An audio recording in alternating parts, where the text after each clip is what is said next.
Jan, you and I have talked about tariffs on and off, but in all the years I've been doing news, I agree with Nathan. We have never seen numbers like this before. Is this even sustainable? Yeah, good to talk to you, Asieh. I think actually the most recent number is the U.S. is going to impose 145% tariff on China, and China, of course, just retaliated with 125% on the U.S. imports into the United States.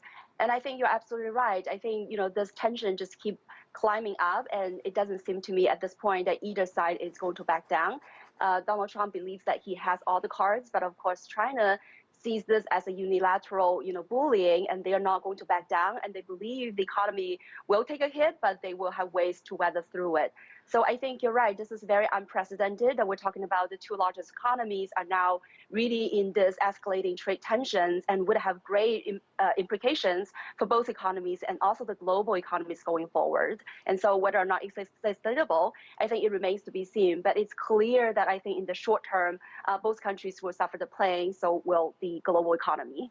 Jan, do you see a scenario where the U.S. approach, they call it a strategy, whatever this is, do you see a scenario where the Trump administration would shift and move on to Plan B? And what would Plan B involve?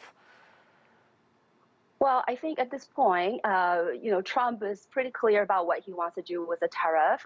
He wants to raise revenues. He wants to bring, manufacturing back to the U.S. And he wants to also get other countries to concede on some of the demands that he has, maybe not economic related. But at this point, it doesn't seem that tariff can achieve any of those goals, right? If you want to tariff other countries to reduce the imports, then you will not be able to collect the tariff revenues.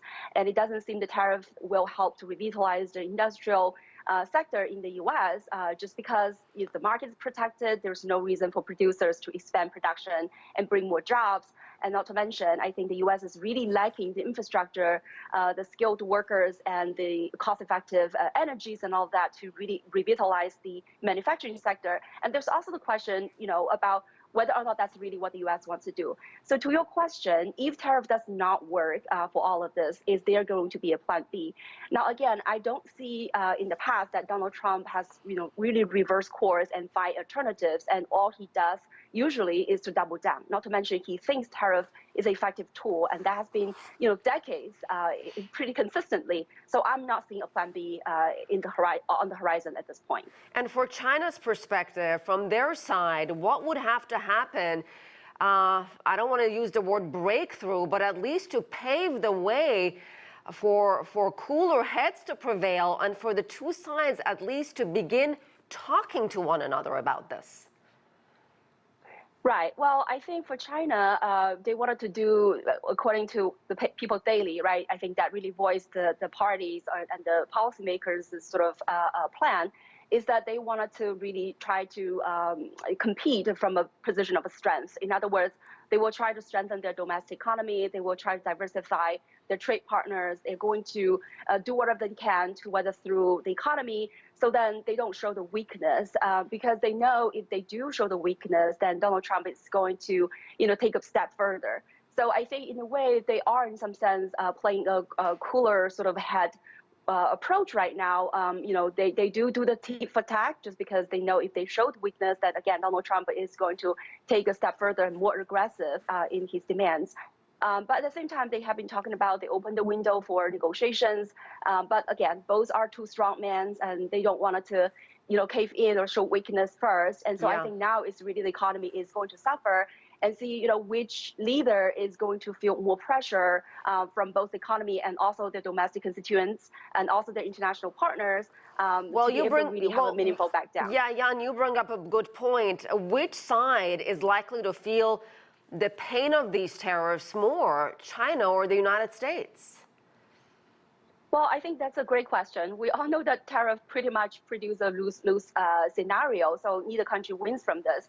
But as far as leverage is concerned, I think China is going to have a demand shock, but they will use the fiscal stimulus, monetary easing to help the economy. For the U.S., it's both a supply side shock because, tariff is going to raise prices for all the goods, manufacturing or other consumer goods. But also it's going to be demand shock because with all the policy volatilities, the investors will feel not confident to invest, and consumers will feel hesitant to spend. So it's going to be both a supply and demand shock for the U.S. And in the short term, it's very difficult for the U.S. to really find substitutes. But more importantly, I think there's a question about which leader can sustain more pressure. And we see in the U.S., as Nathan just talked about, stock market tumbled, bond yields rises, dollar weakened, from 3 million Americans protesting the hands-off protest. And then the billionaire friends of Donald Trump, Bill Ackman talked about economic nuclear winter, and his own administration is split. Elon Musk is calling the trade advisor as a moron.